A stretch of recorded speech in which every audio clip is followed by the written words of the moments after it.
নমস্কার বন্ধুরা, আমি প্রতিমা কুকিং পেশন রেসিপিতে তোমাদের স্বাগত। তো আজকে একটা রেসিপি নিয়ে হাজির হয়েছি, ছোলা দিয়ে মোচা রেসিপি। তো প্রথমে আমি মোচাটা কেটে নিলাম। এখানে আমি প্রেসারে সিটি দিয়ে দিয়েছিলাম, এখানে 3টে সিটি দিয়ে দিয়েছি আমি। এরপর জলটা ঝরিয়ে নেব।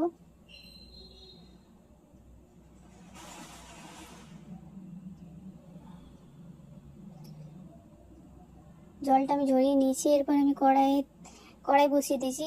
এখানে সর্ষের তেল দিয়ে দিয়েছি আমি 4 চামচের মতন। এখানে আমি জিরে ফোড়ন আর তেজপাতা দিয়ে দিয়েছি। এখানে ছোটো ছোটো কিউব করে আলু কেটে রেখেছিলাম, সেটা আমি দিয়ে দিয়েছি। এখানে কাঁচা লঙ্কা দিয়ে দিলাম 4টে। আমি এখানে হলুদ আর নুন দিয়ে দেবো, নিয়ে আমি আলুটাকে ভেজে নেব। ছোলা দিয়ে দিলাম। ছোলা আমি কালকে রাত্রে ভিজিয়ে রেখেছিলাম। আদা দিয়ে দিলাম, হলুদ দিয়ে দিলাম, জিরে গুঁড়ো, ধনে গুঁড়ো আর একটা টমেটো দিয়ে দিলাম। এরপর আমি কষিয়ে নেবো ভালো করে।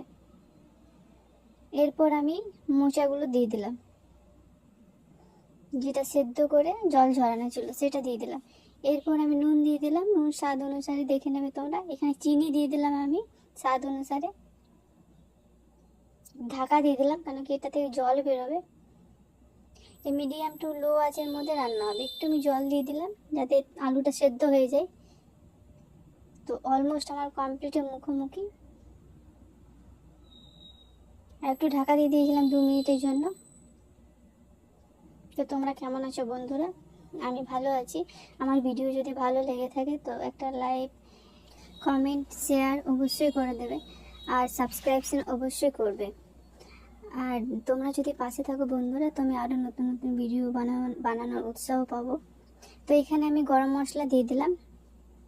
এটা সম্পূর্ণ নিরামিষ পদে আমি রান্না করছি ছোলা দিয়ে। তোমরাও রান্না করে দেখো, আর কেমন হচ্ছে সেটা আমাকে অবশ্যই জানাবে। তো এখানে আমি ঘি দিয়ে দিলাম লাস্টে। এটা নামানোর আগে গরম মশলা আর ঘি দিয়ে নামাতে হবে।